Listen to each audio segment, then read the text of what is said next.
位现场还有线上的来宾，大家早安！欢迎大家来参加 TWNIC 社群交流论坛。Ladies and gentlemen on site and online, good morning and welcome to TWNIC Community Engagement Forum. 在今天的论坛当中呢，我们要讨论的是影响当前网络发展最迫切而且重要的议题，包含了域名滥用防治、数位资产管理以及台湾的对等互联的基础设施。In today's forum, we will delve into some of the most pressing issues shaping the internet landscape, including domain name abuse prevention, digital asset management, and the Taiwan's peering infrastructure. 首先，第一场专题讨论的主题是点点都信任，多方共治打造可信赖的网络环境。The topic of our first panel discussion today is Trust in Every Click, Multi-Stakeholder Governance for a Trustworthy Internet Environment。 这个场次呢，我们会聚焦讨论的是台湾的网络环境当中日益严重的不实广告、诈欺资讯，还有有害内容等问题，也会去探讨如何透过产官学界、民间团体，还有利害关系人的协同治理，用多方共治来打造一个可靠、可信赖的网络环境。So in this session, we will focus on the growing issues of false advertising, fraudulent information, and harmful content within Taiwan's online environment. We will also explore how collaborative governance involving the government, industry, academia, civil society, and stakeholders can help build a trustworthy and reliable internet through a multi-stakeholder approach. 这个场次的主持人很高兴邀请到财团法人台湾网络资讯中心于若凡执行长。The moderator for the session is Mr. 若凡于 Managing Director and CEO of TWNIC. 接下来就把时间交给主持人于若凡执行长。I will now hand the floor to the moderator, please. 大家好哦，谢谢。Ladies and gentlemen, good morning. Thank you so much for coming to our event.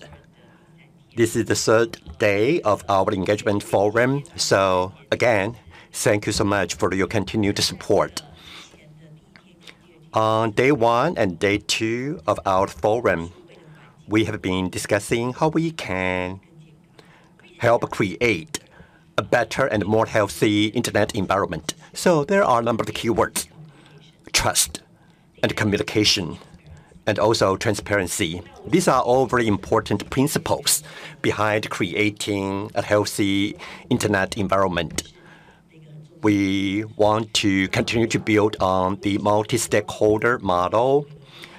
As a matter of fact, this particular model has been promoted by ICANN for a lot of years because internet by nature cut across different national borders, and it requires a bottom-up process to encourage participation.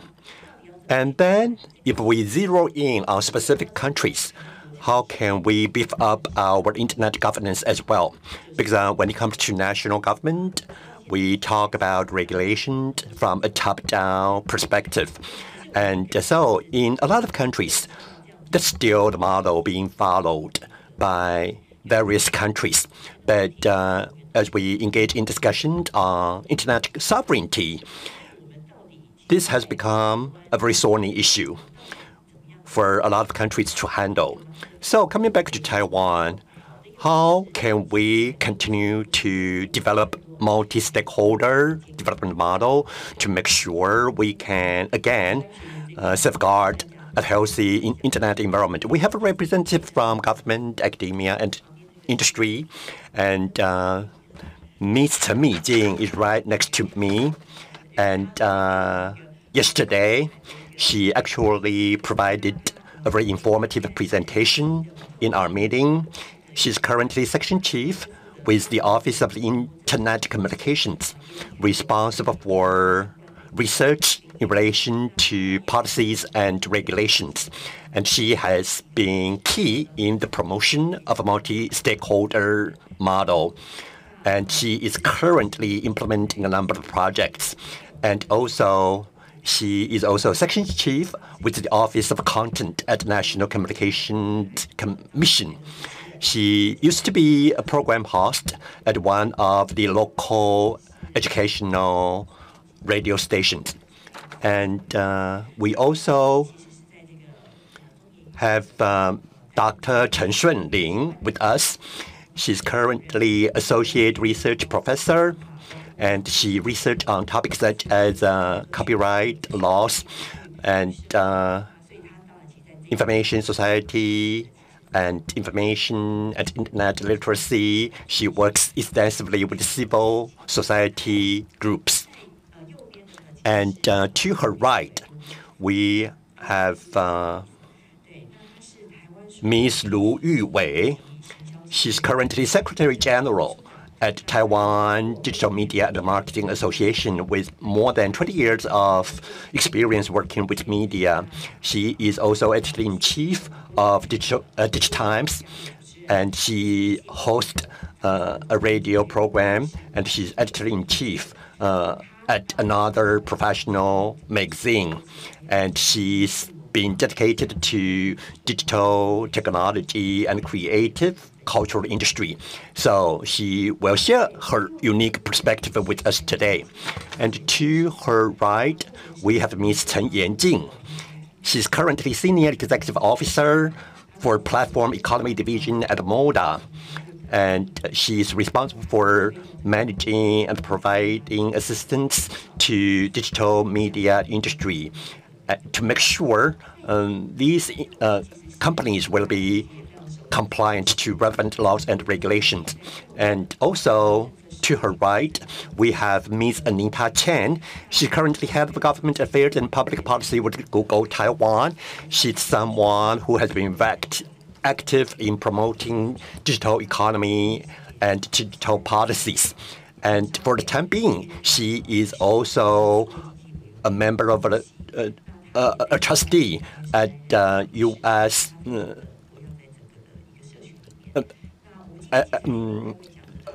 We know she has been very active with the U.S.-based corporate community as well.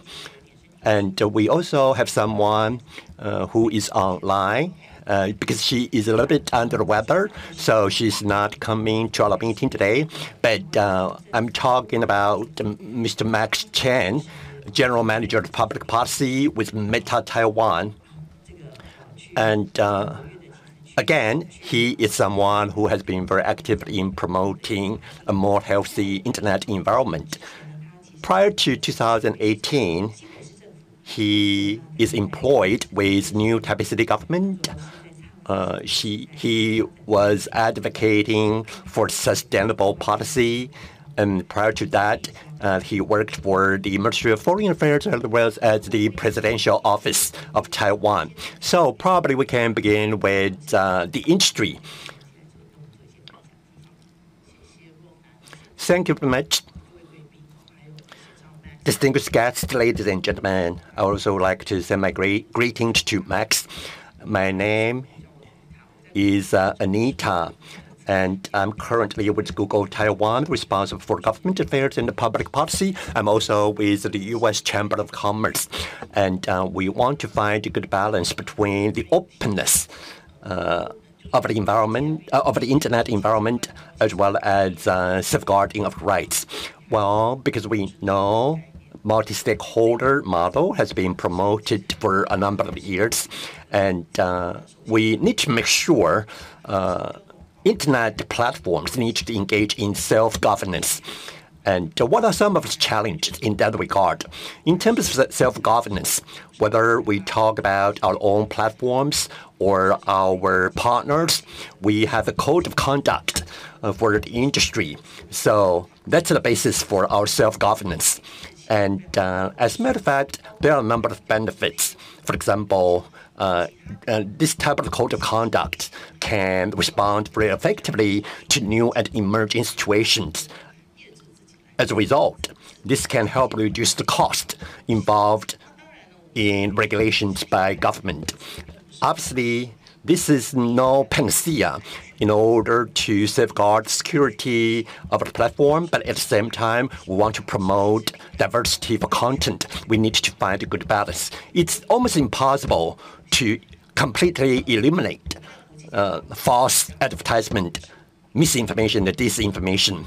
We want to set up a good legal framework to deal with misinformation misinformation and disinformation, including false advertisement. For example, notice and takedown, as well as safe harbor, are very important principles in this regard.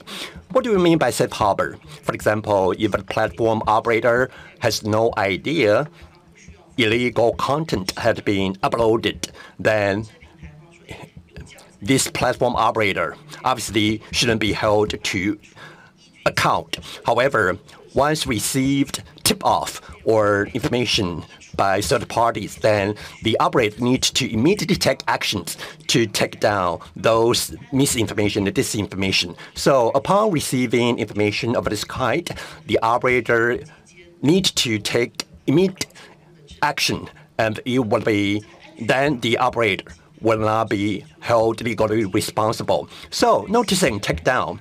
What is the benefit of this type of policy?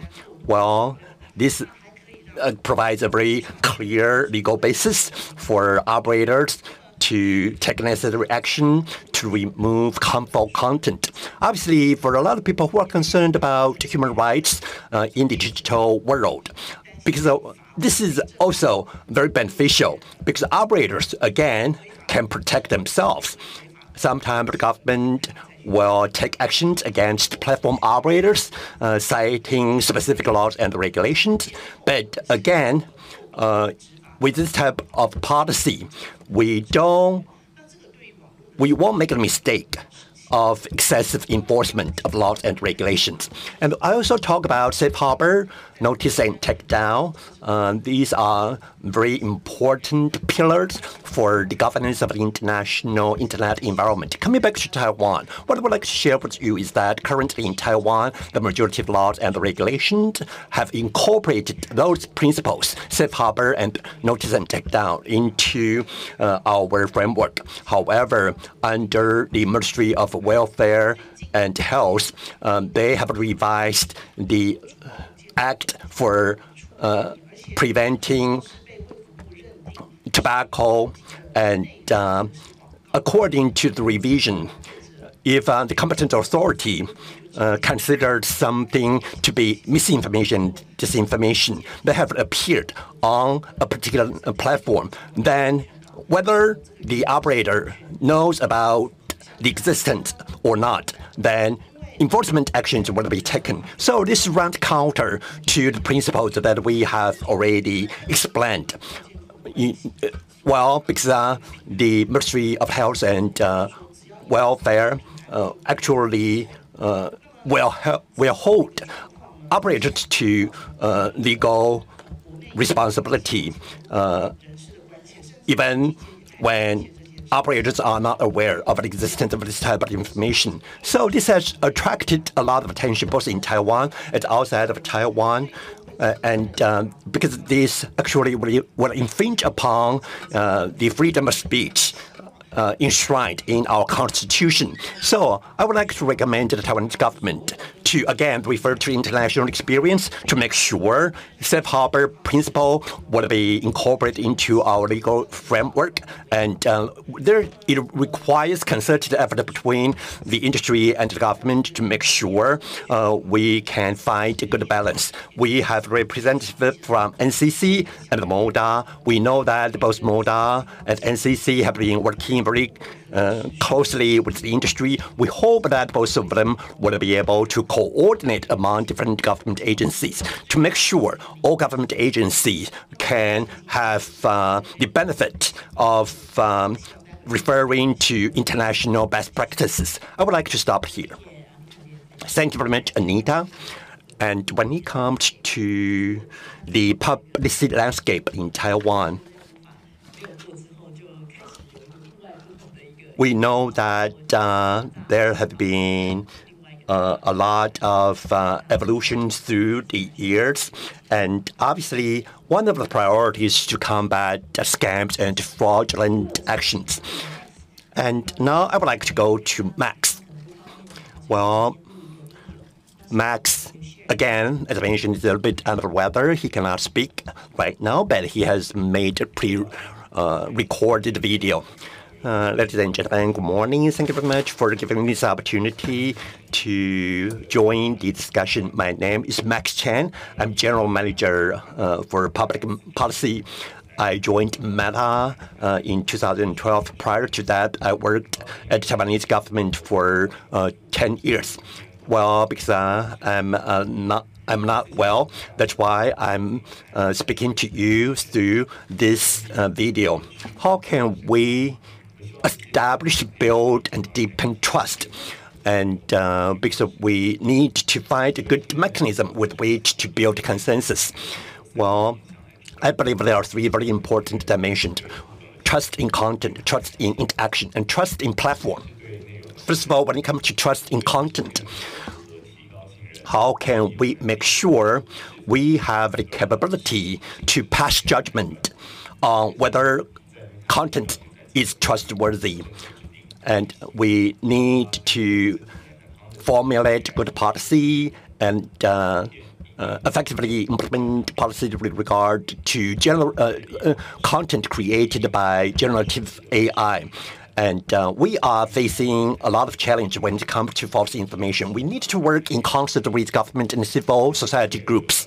And so in order to build trust in content, that's a very important foundation for building a secure environment. We are making a lot of active effort, but this is not a binary world at all, because at the same time, we also need to safeguard human rights. Therefore, we need to find a balance between freedom of speech and security. We need to go beyond binary thinking so that we can minimize risks. In facing the challenge represented by false information, we need to balance freedom of speech, which is a very important value for Taiwan. Obviously, misleading information represents a big challenge. And civil society groups and Taiwanese government have adopted a multi-pronged approach so that we can enhance social resilience. For example, we set up channels for quickly reporting problematic information. At the same time, we would like to promote an environment where we will be able to address misleading information and in order to minimize risks. At the same time, we want to enhance transparency so users will have access to more information. We want to enhance our digital literacy in order to enhance our social resilience.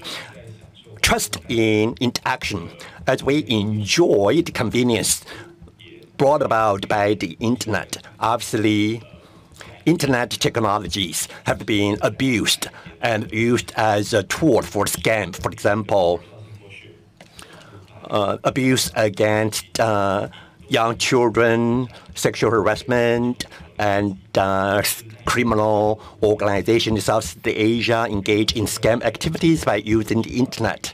So we have been criticized actually at Meta, but we will continue to improve.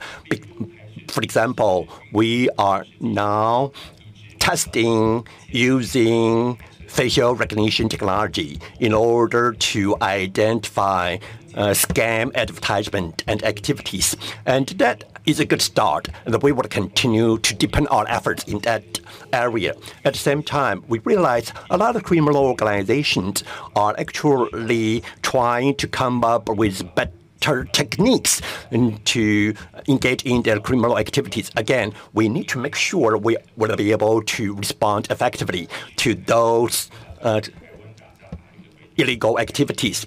And starting from last year, we began to verify content to make sure there will be no high-risk information. And so classification of the risks is very important. And we obviously don't want to punish the innocent. Therefore, a lot of small and medium-sized companies, they need to have access to the market. So therefore, a lot of times, in order to be legal compliant, they are not able to place advertisement. That's why we need to make sure we don't punish the innocents, because we need to prioritize high-risk advertiser. For advertisers who are considered to be low risk, they shouldn't be subjected to as rigorous sanctions. And also trust in platform. That's a very important foundation for the sustainable development of our networks. We need to build trust on the foundation of transparency. Therefore, transparency is a very important priority. We need to be transparent with our policy, our implementation, the result of the implementation of policy, and access to personal information, again, is a very important topic. So users and researchers will have very easy access to the fact that if the content has been misjudged, then whether or not how they should file the complaint. Again, we need to find a balance between freedom of speech and a secure internet environment. We support setting up an oversight board. Again, this needs to be a professional body so that they can make a final ruling on complaints filed by stakeholder. We need to make sure that we safeguard freedom of speech by engaging in very comprehensive discussion. As a matter of fact, I would like to share with you one observation. In policy-related discussions, the Taiwanese government had incorporated a new element. And because if we want to build comprehensive trust, we know that internet technologies and user content continue to evolve. The design of products and services need to catch up with the evolution of time. Therefore, accountability mechanism would be a very important element as we try to deal with constantly changing challenges. So, in digital age, trust is a dynamic concept. We need to make sure we want to build a more secure internet environment that can also safeguard freedom of speech. Therefore, at Meta, we continue to depend on our efforts to combat scams and fraud. And we believe accountability, transparency are important of building this type of trust. So systemic accountability has been incorporated into our legal framework. I believe this is very important for building a trustworthy internet environment. 好，谢谢。 Thank you, Max, from Meta, for your insights. Indeed, based on what Max has just mentioned, we know there's a new term called cybercrime as a service. So we can see that's how serious the current situation is. But I believe that all of us are suffering at this moment. We fail to catch up. It has a well-established business model. I mean, the cybercrime industry. It's very difficult for us to catch up. All stakeholders are suffering, not to mention the complexity of the situation in terms of content or access. All these have cybersecurity implications with changing typologies. So if we want to deal with this issue from a multi-stakeholder point of view, things can get really complicated because it takes a lot of complication and the landscape is ever evolving. And today we are also very honored to invite Ms. Erica Liu from DMA Taiwan to share with us her insights. Please. Ladies and gentlemen, online and on-site, good morning.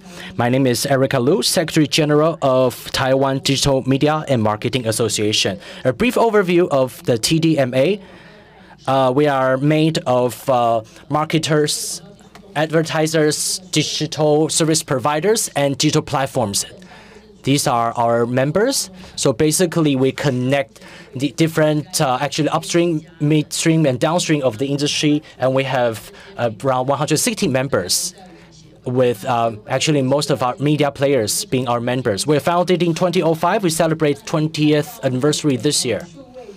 So over the years, we've seen the evolution of the digital landscape in Taiwan. There has been a lot of problems. There has been a lot of good news. And just now, we just talked about the issue of digital governance, which is an issue that we started to work with the government on. But before that, actually, most of the discussion were conducted within the industry. Now, speaking of the difference of the present media environment and the past is that when advertisers are entrusted by companies to, for example, carry out a project, they can already buy advertisements on platforms in digital and non-digital outlets, but there were only a limited number of outlets available. For example, there are some maybe just 100 plus TV channels, but in the digital world, things are different. All websites can be potential platform for advertisers to place their ads, both at home and abroad. So, and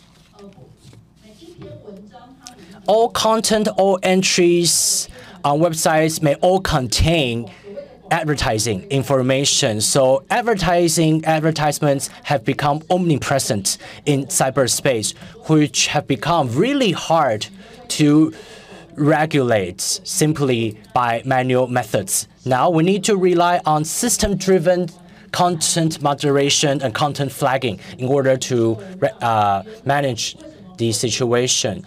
In the past, we saw that there were fewer instances of scams or false information or false advertisement because there were some sort of a gatekeeping mechanism. But now in this digitalized environment, and as we benefit from freedom of speech on the internet, we really have to redefine the concept of gatekeeping. What does it mean exactly in this new environment? And we just heard about some of the gatekeeping obligations shouldered by platform providers. But in practice, one of the difficulties we face that when the system wants to judge the veracity of a piece of content, they may be relying on different criteria in their judgment. For example, in certain culture, some types of speech or some forms of representation may be more tolerated by a certain culture. So we need to consider the unique local circumstances as well.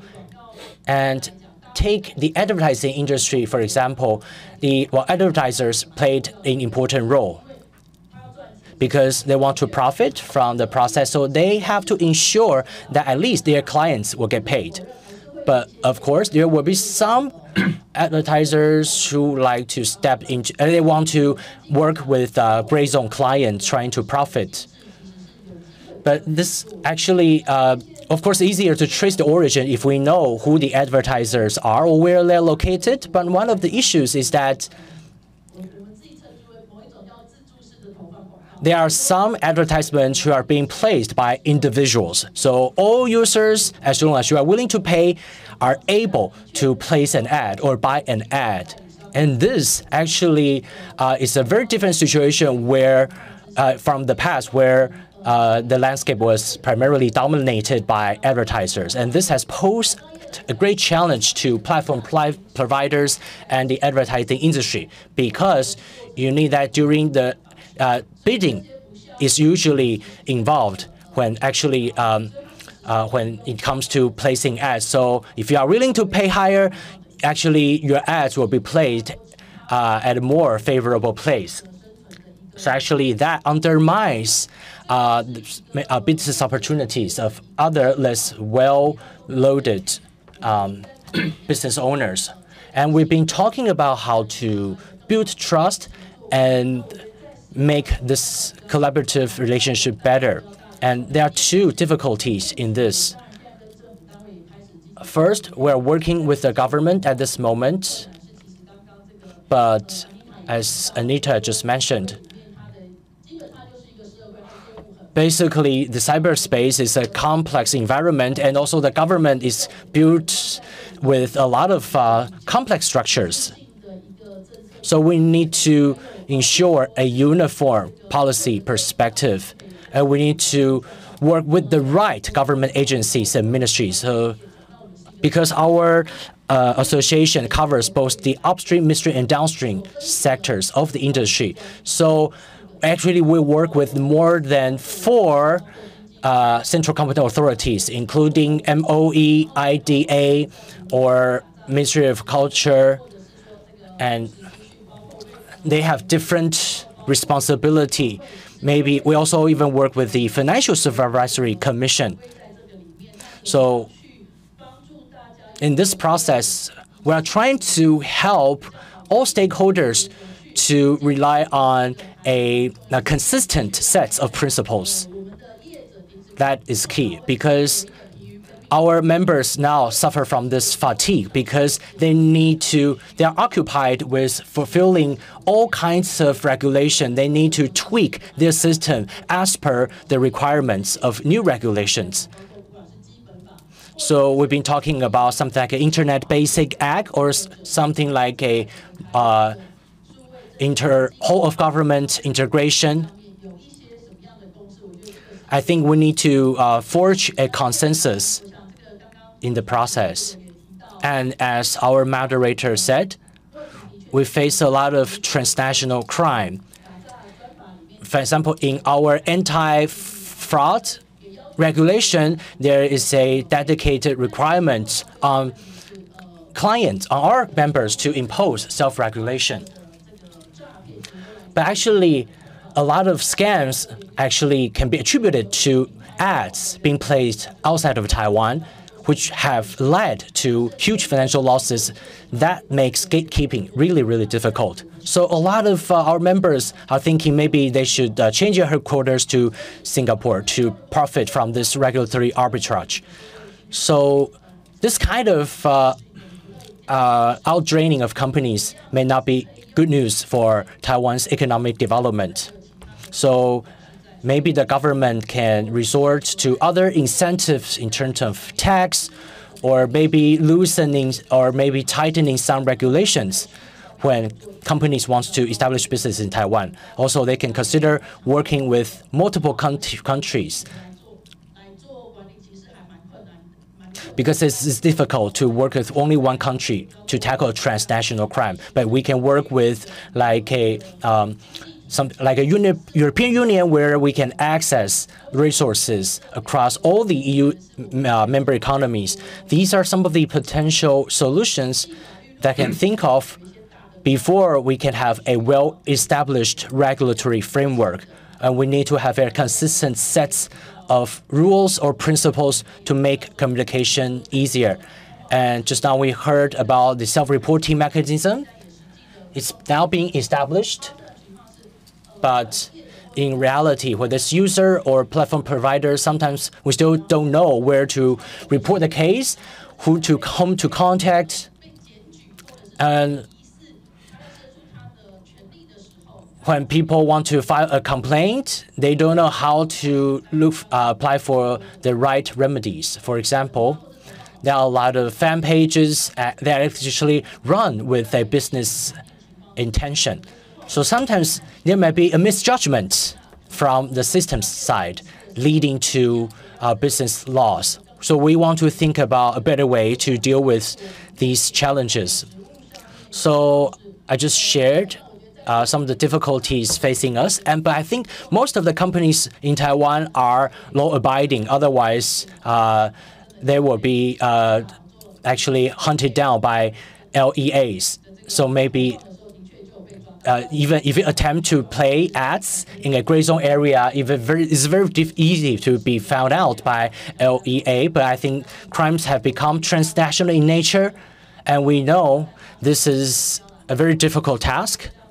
But I believe it still takes a lot of engagement and communication.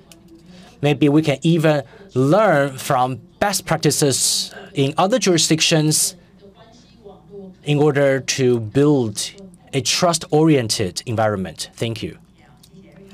Thank you, Erica, for your insights. Yes, in the past, we focused more on what individuals can do, but now we impose more liabilities on platform providers as gatekeepers. And of course, the definition of gatekeeper has evolved over the years. The gatekeeper now need to safeguard sanction content from overseas. That actually make things more complicated. Now let's hear from a representative from MODA, because MODA is actually a competent authority dealing with a lot of relevant issues on a daily basis. Thank you, Ms. Moderator, ladies and gentlemen online and on-site. Good morning. I am Yanjing Chen, Senior Executive Officer from MODA's Platform Economy Division, and I would like to share with you what the government has been doing in terms of combating different crimes such as fraud. Last year, Taiwan finally enacted this anti-fraud regulation in Taiwan, hoping to tackle fraud in Taiwan, both in the real world and also in cyberspace. So actually, MODA is in charge of regulating online advertising platforms, meaning those who provide platforms or spaces for others to place advertisements in exchange for a profit. So, as was mentioned, actually we regulate some of the platforms represented in this panel today. But some ads may be deemed high risk in terms of fraud, and also we actually prioritize platform with a larger user base in our regulation. And of course, now these platform providers now have their self-regulatory rules being implemented. So actually, we are on a cooperative relationship with these platform providers.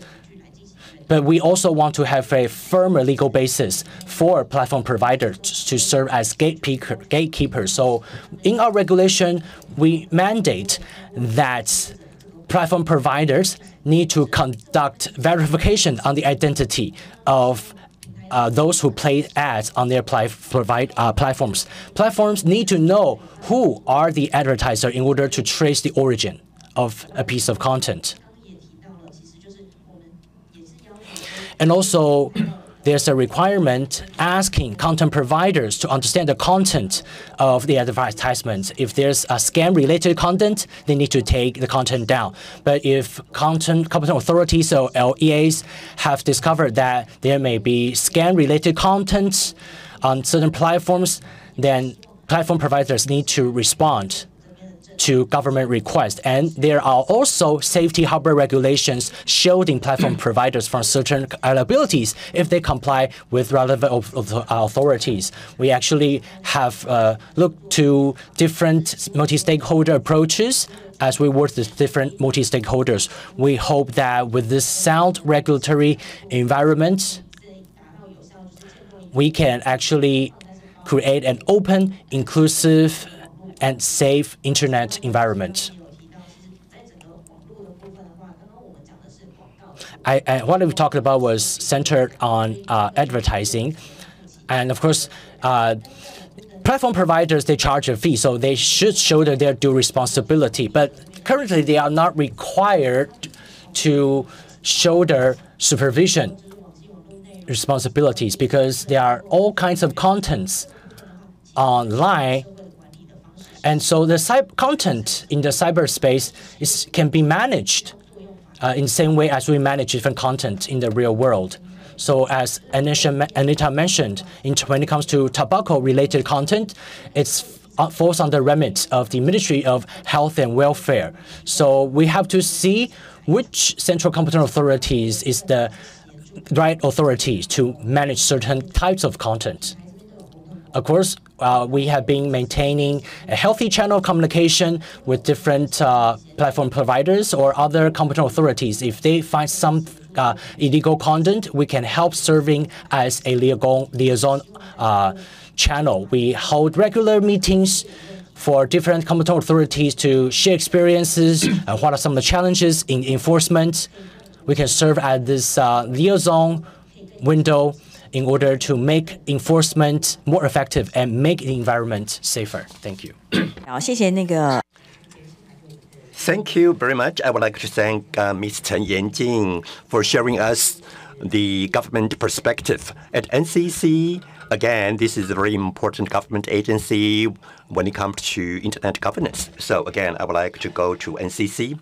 Ladies and gentlemen, I'm representing National Communications Commission at this meeting. I'm with the Office of the Internet Communications. 2 years ago, we actually proposed a draft regulation in terms of digital service industry. We believe we still need to build social consensus.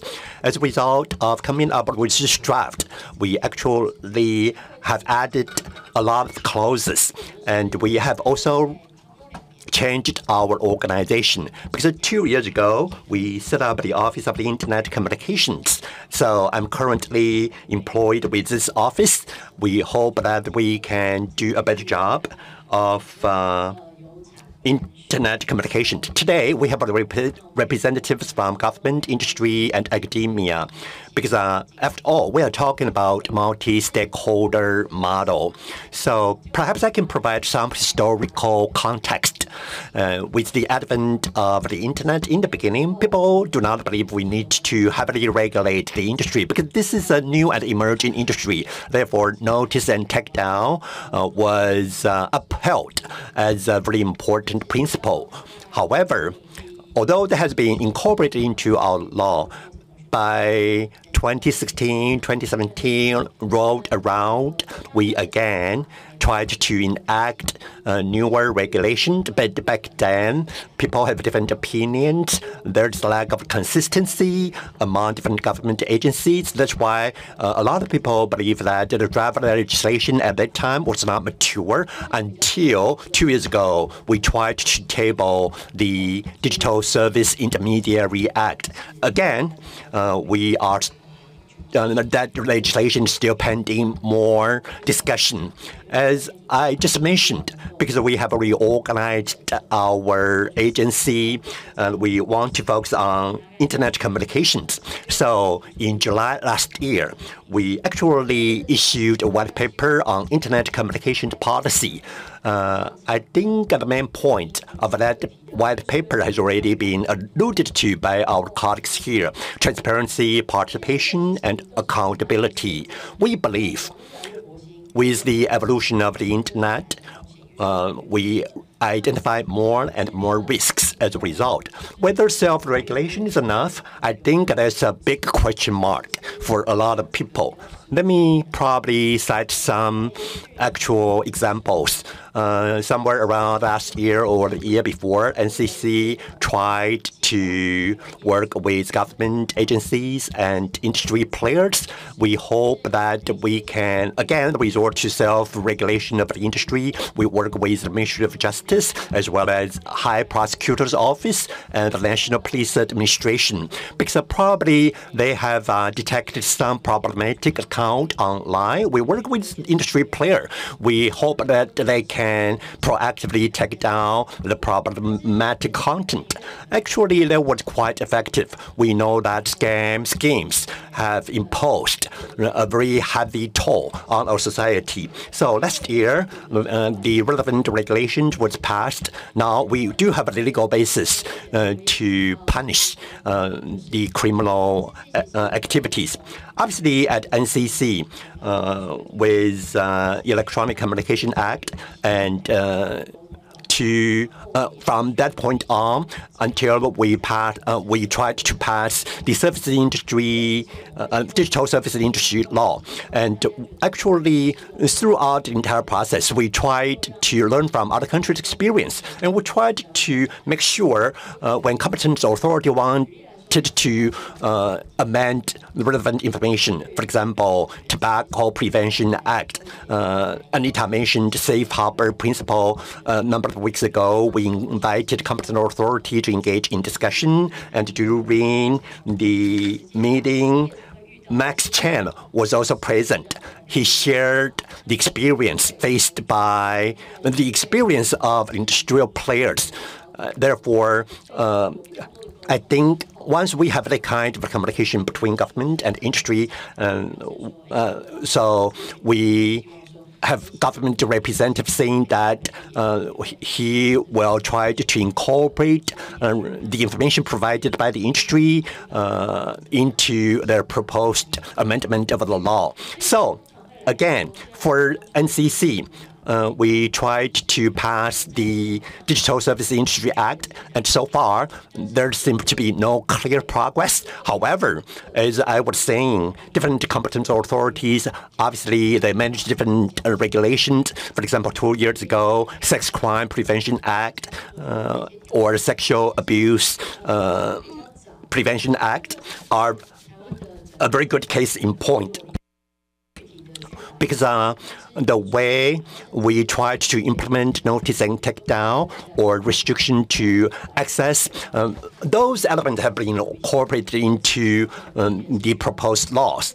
Obviously, there is still room for improvement. However, throughout the entire process, we work with the Ministry of Health and Welfare. We engage in in-depth discussion on how we can make sure the laws and the regulation are feasible, because we don't want the law to be too overwhelming for the industry. Otherwise, it's pointless. I talk about Sexual Crime Prevention Act, Tobacco Prevention Act, even for the Ministry of Agriculture, they tried to control the situation so that Taiwan would not be affected by swine flu, for example. And also at the Bureau of Weather Forecast, obviously, there sometimes would have a lot of information spread online about typhoon and earthquake. Again, probably something needs to be done about the spread of that kind of information. Therefore, from the perspective of the NCC, we continue to try to do a better job with internet communication by building our multi-stakeholder model. We hope that we can consult widely on different sectors of our society. This afternoon, we will organize a public hearing. I can share with you some of the policies in our white paper. A lot of people are using these digital platforms, and sometimes their account, their content were removed, and they are not able to place their advertisement. Obviously, the industry probably provide some mechanism for filing complaint, but whether those mechanisms are friendly enough for the users. So again, when problems of that kind were brought to our attention, we tried to discuss these issues with the industry. Transparency was something that was mentioned by Max. Transparency is extremely important. If a platform can disclose enough information, then we will know why the content was removed. Probably it's because there was some administrative sanctions imposed by the government, therefore the platform needs to remove the content. If we can provide the kind of information to the users, then everybody will be on the same page. Obviously, we hope that there could be self-regulation of the press industry, and there needs to be mechanisms set up for filing complaint. And the DMA also mentioned that when it comes to competence authority, for me personally, I believe that when it comes to the internet, it cuts across different domains. Therefore, this is a very different industry.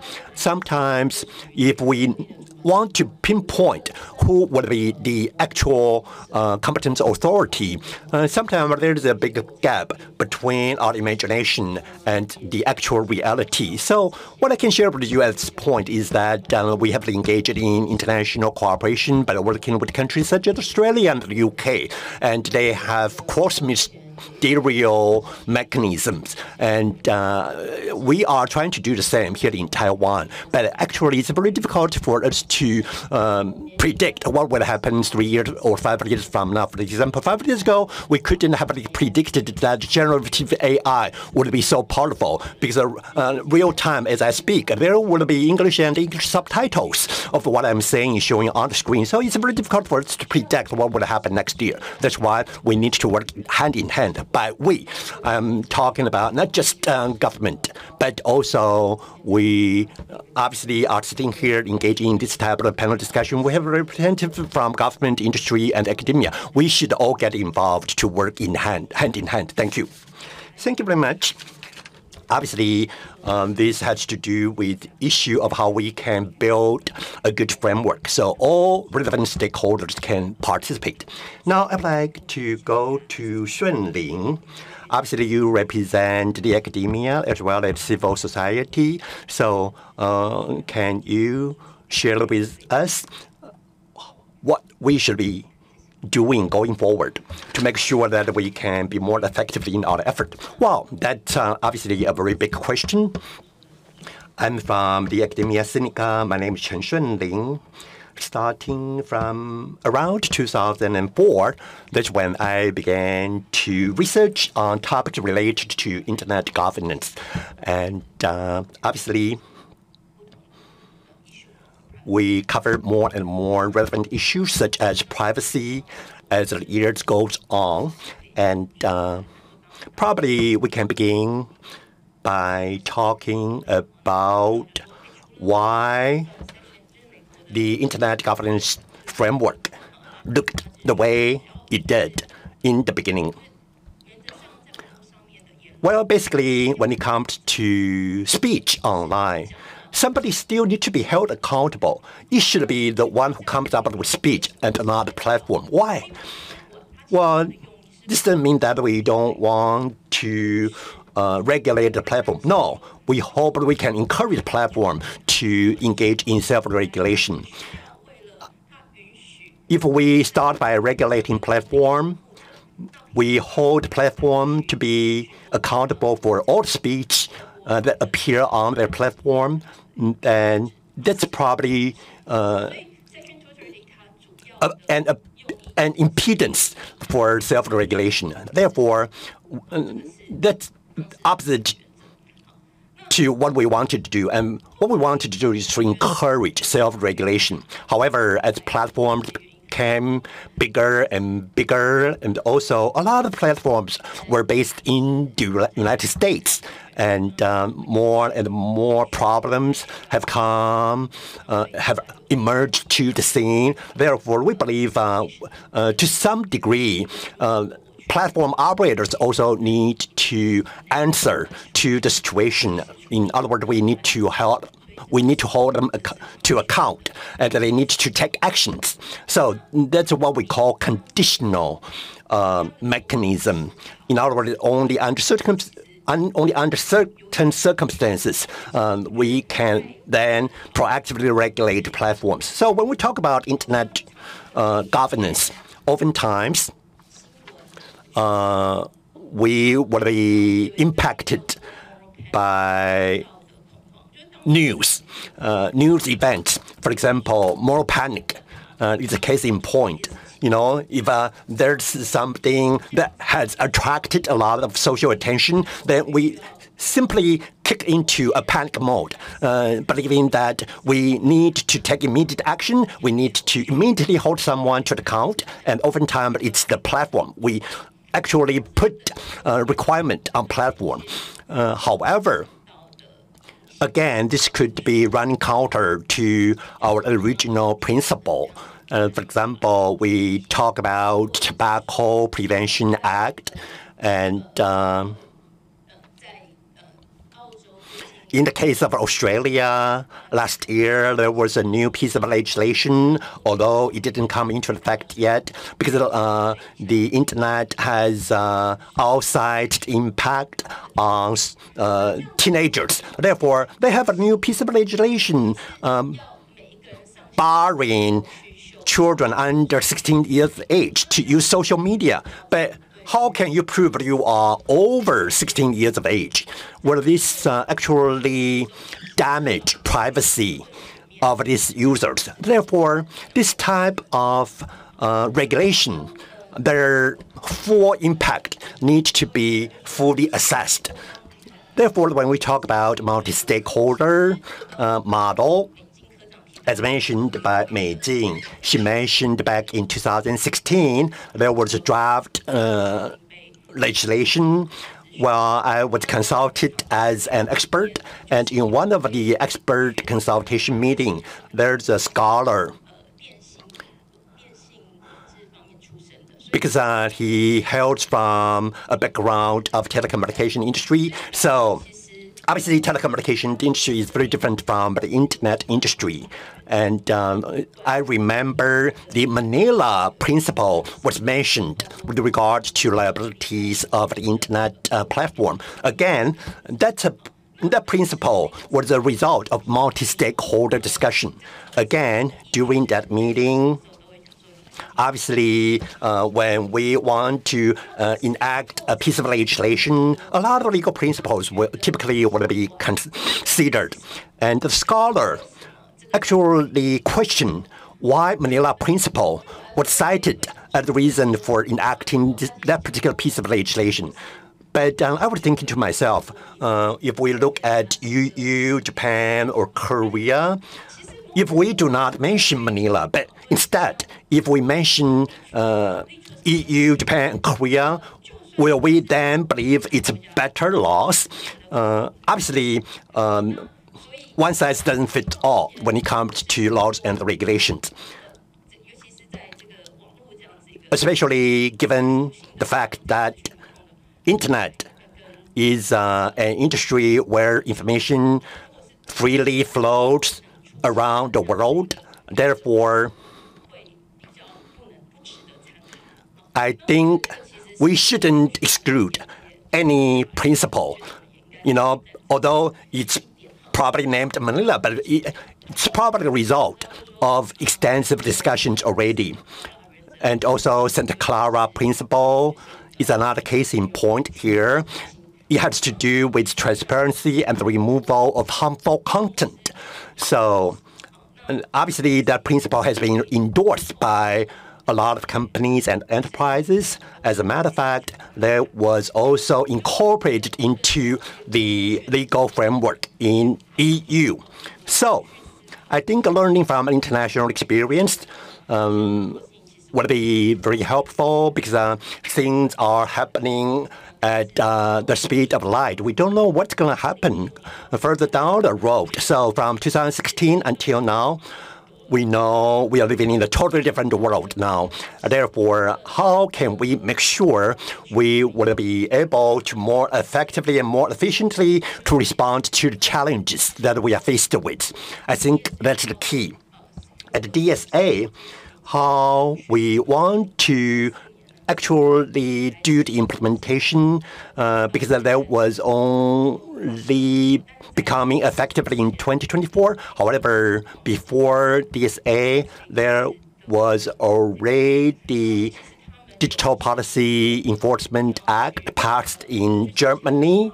And in the case of Germany, they prioritize the notification mechanism. However, to be quite frank, if you take a closer look at the terms of use,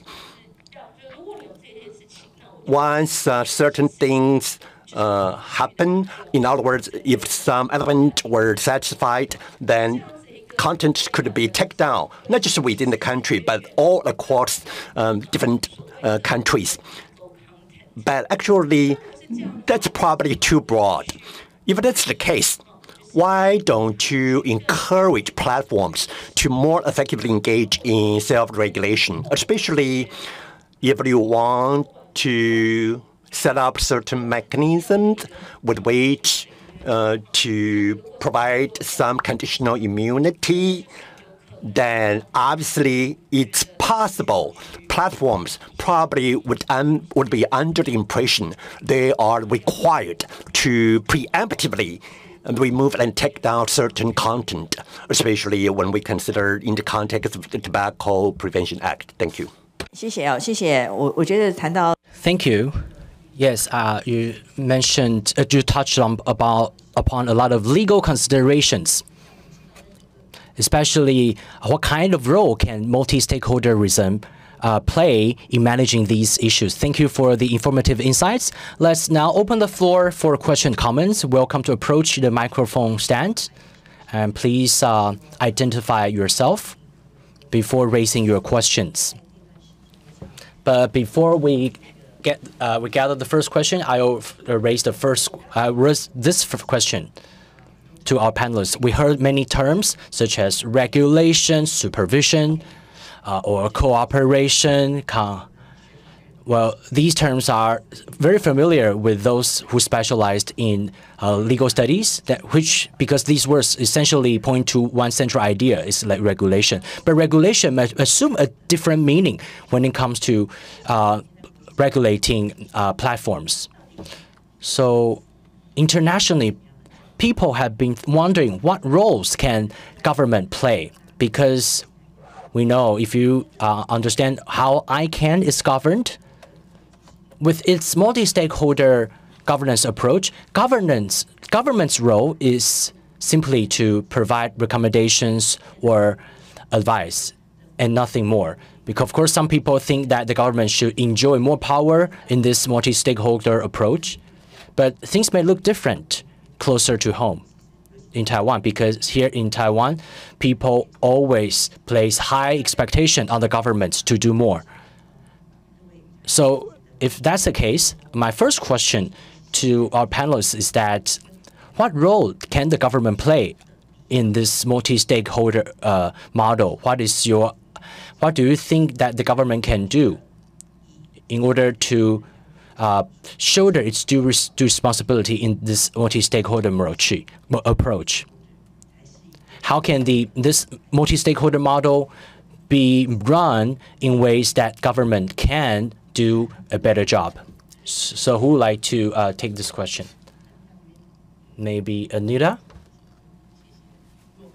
Thank you, moderator. Yeah, this is indeed an interesting question. Personally, I also think that government is a member of the multi-stakeholder community, because the internet is far-reaching in nature. It already transcends traditional governmental boundaries. So the internet will impact not only businesses, users, but also society at large. So we have to think about who should advocate for the rights of the society at large. In Taiwan, of course, as you said, people place higher expectations on the government. Sometimes the government is regarded as a babysitter of the general public. So that's why I think the government should also play an important role within this multi-stakeholder community. And we all talked about fraud prevention, and Max, in his pre-recorded video, also mentioned that a lot of scams are transnational in nature. And usually criminal groups are involved in frauds or scams. So we are facing a transnational crime. That's what we are talking about. So if we only see the involvement of businesses or academia, it's be very difficult for us to tackle crimes that are transnational and urgent in nature, such as crime. We need to broaden our stakeholder base in order to do a better job. Yes, just to briefly respond, as I said, the TDMA, at least in the first 10 to 20 years, had the minimal engagement with the communication. But things have been different in the past few years, because we actually once reached local councillors or legislators in order to fight fraud. But they say, oh, you didn't actually talk to the government, so it's very difficult for you to engage with the government now that you face big trouble. Of course, it's a dilemma for many people, because the growth of the internet can be attributed to its environment where freedom of speech is allowed. But now, as Anita mentioned, there are things that cannot be addressed or handled by platform providers alone, not to mention that there may be some conflict of interests involved. So speaking of expectation on the government, I think they should be setting up or mapping out the general direction. For example, anti-fraud now takes higher priority. It enjoys higher priority in the government's agenda. So more resources should be invested in these prioritized areas. The government can be a facilitator. For example, in terms of a conflict of interest across different platforms, the government can create a platform inviting different businesses to sit down and talk to each other. So it's not that we have to resort to stringent regulations at all times. It's just that through the process, there should be different alternatives for the government. That's basically what we have learned in the past 2 to 3 years. Yes, just a brief comment. When it comes to traditional media regulation, especially the regulation, the radio and TV, it was like permit-based. You need to apply for a permit, and you fall under the supervision. The government serves as a gatekeeper to determine whether the government wants to give you a permit for business operation. But it's a different world on the internet. Everyone, every civil journalist, every internet user can actually broadcast or spread information online. There's no permit involved. So speaking of multi-stakeholder model, of course, people in Taiwan do expect really highly of the government. I think it's a valid expectation. As just was heard, government holds huge resources and have legal powers to draft regulations, but in the cyber world, we need to have a change of mindset, especially when it comes to regulating or governing international platform providers. They do not have to really comply with local regulations. For example, there has been an issue under debate. There was poor communication between platform providers and companies. So some companies feel reluctant to comply with local regulation. Therefore, they decide not to engage in any business in certain countries at all, simply because of the legal barriers. Of course, the government can impose a lot of barriers, but that doesn't mean that the government can do nothing more than regulation. They can engage with the public, engage with the platform providers. These are the things that the government can do. Yes, also on the multi-stakeholder model. Of course, it can be applied not only to the internet governance. The same can be applied to, for example, environmental impact assessment. We need to invite a broader audience or stakeholders involved. The internet is different in that it focuses a lot on bottom-up approaches. It goes beyond simply invite many representatives to come to a meeting. And the internet is also more open, and it champions principles of transparency, and it's a consensus-based environment. So regulation is only one of the ways. So people actually look to non-binding principles instead of really stringent regulations. But the platform provider may engage in some cherry picking or leverage legal or regulatory arbitrage. Of course,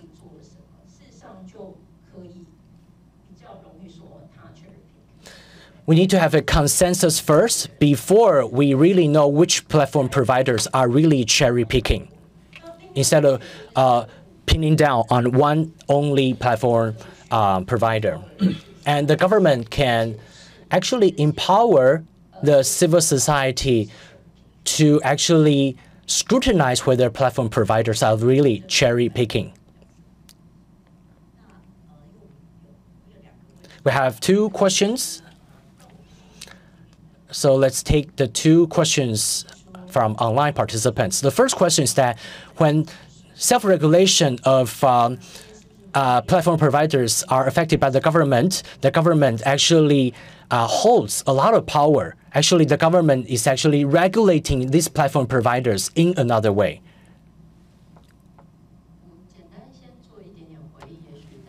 Yeah, I'll take this question first. When it comes to the concept of self-regulation, it means that there's no legal effect involved. There's no penalty involved. You regulate yourself voluntarily. So it's not that you have no choice but to comply with the government policies. Of course, the companies may feel reluctant to comply with some government policies because it's beyond their capacity. But even if that's the case, they will not be penalized. or fined.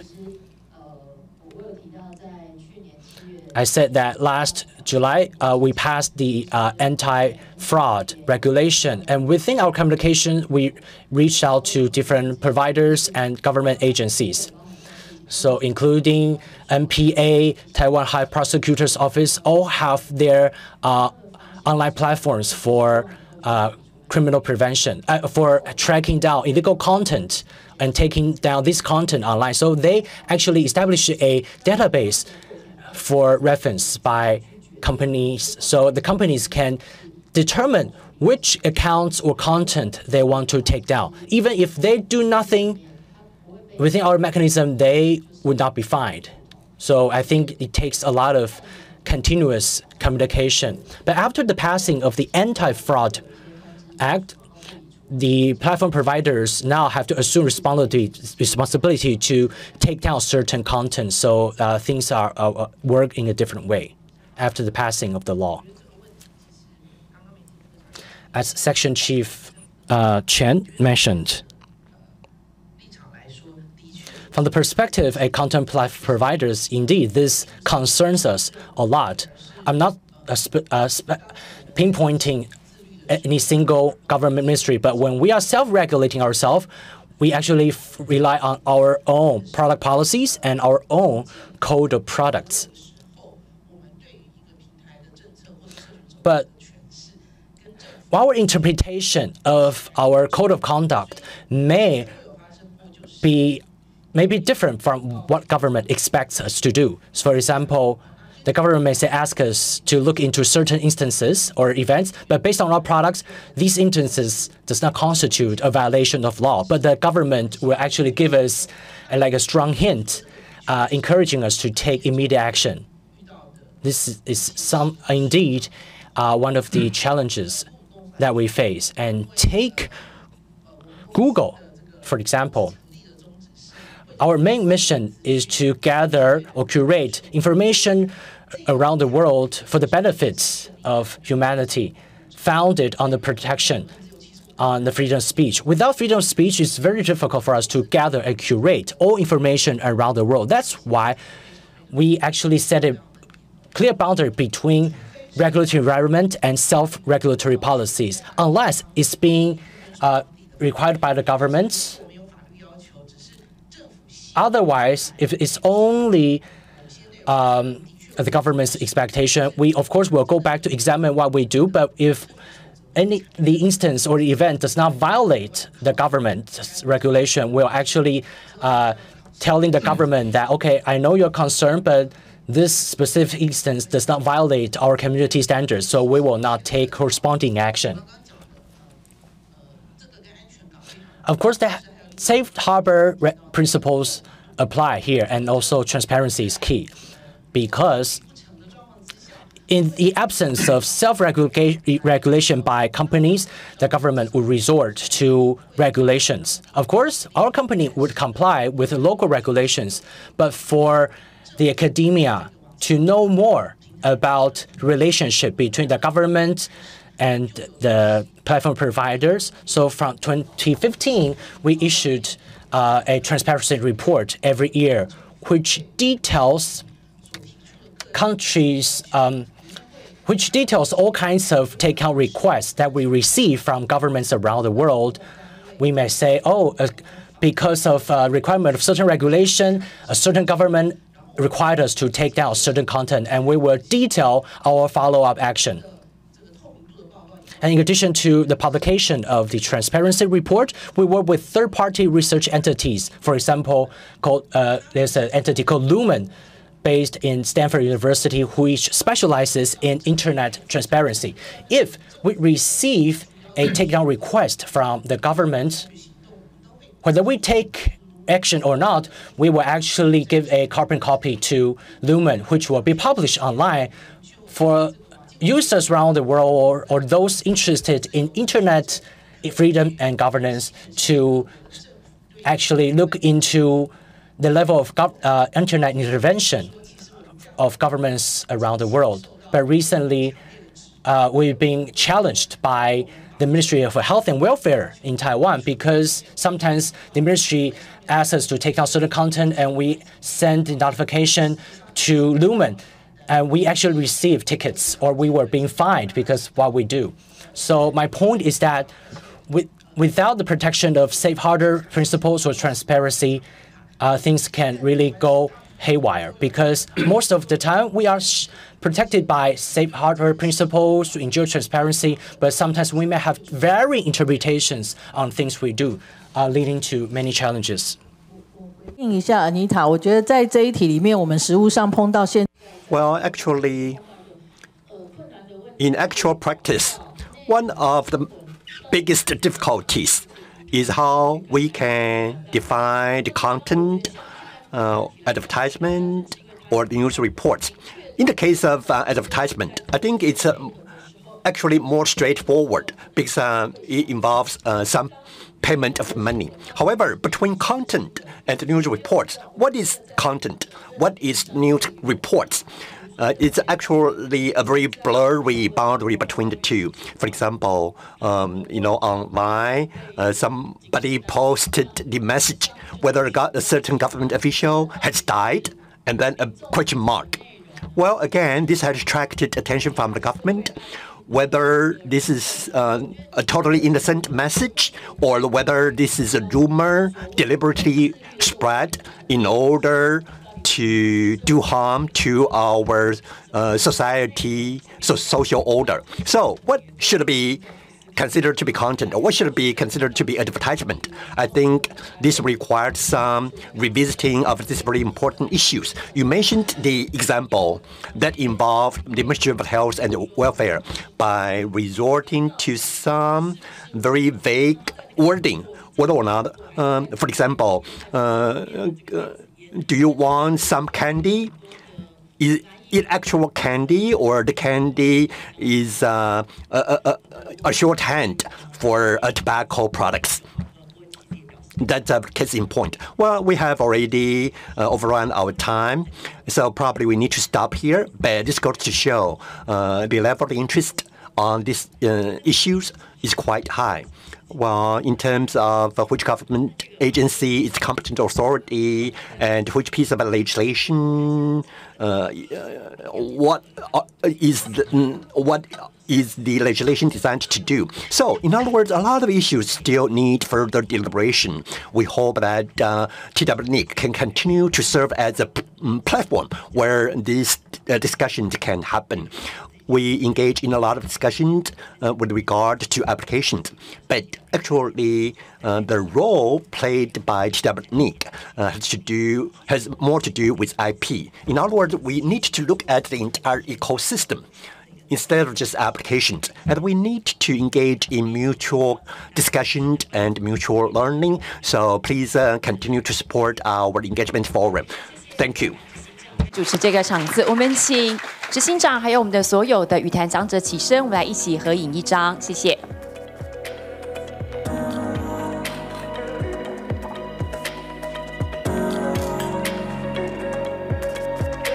那我们线上的 Max 也跟我们一起来一张合照。好，那 Max， 我们先拍现场。好，我们现场的先一张。好，请看一下我们的摄影师。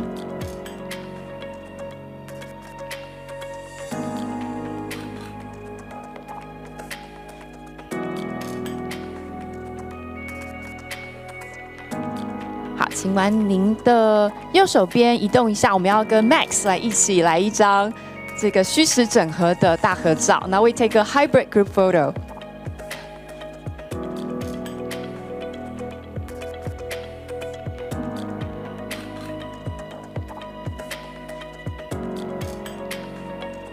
谢谢，我们再次掌声，谢谢这个场次的主持人还有语坛讲者非常精彩的分享。Thank you very much for a wonderful panel.